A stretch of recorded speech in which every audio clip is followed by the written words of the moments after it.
One thing I love about Cambodia, about Phnom Penh, Southeast Asia in general, is all the construction. I really love it.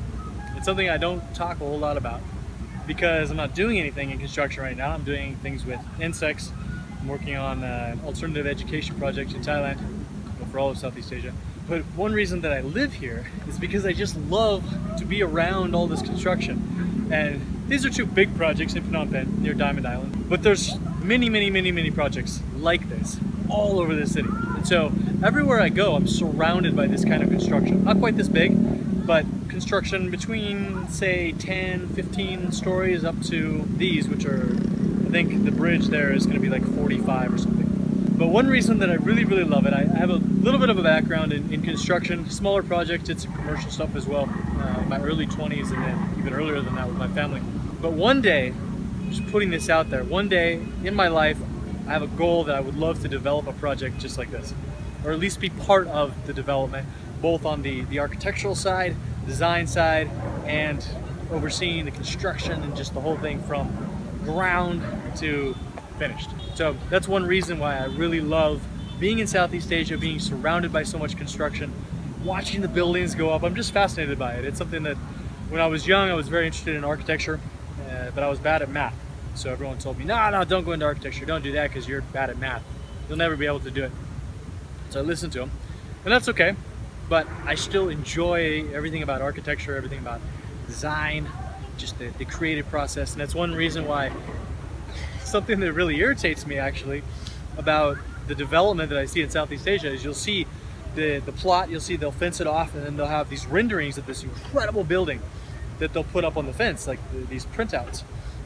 And so you think, oh wow, this is going to be an incredible building that's going to go up. The renderings online are so beautiful. This looks all space-agey and modern.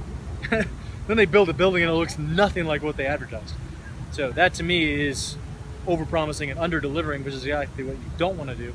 But I've talked to a lot of developers here and they say there's so much bureaucracy, there's so much red tape, there's so many issues that people run into, both monetarily and just in the course of construction with maybe the foundation or the weather or whatever, that they have to make changes. But I'll put this out there right now. If sometime in the next 20 or 30 years I have an opportunity to build a project like this, I'm gonna under-promise and over-deliver. It's gonna be more beautiful than the renderings when the thing's finally done. Because it really is irritating to see these incredible renderings and the building goes up and it looks like that. I mean, come on. Could have built that in like 1992 and I'm not gonna say where. Anyway, so this is construction. I'm probably gonna have to cut this part off.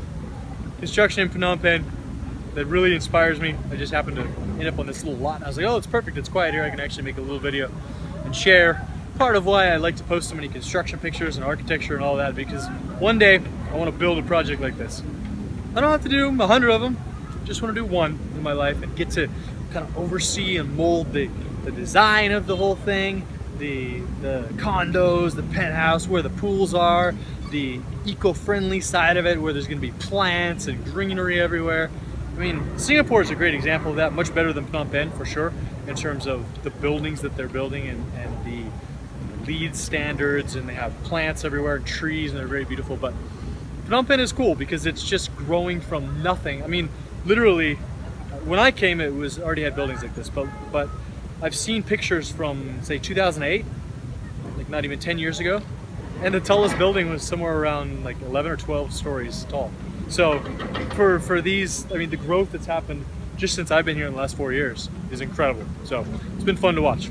I'll shut up now, but stay tuned, because sometime in the next few decades of my life, I hope, I'm gonna build one of these things. It's gonna be amazing.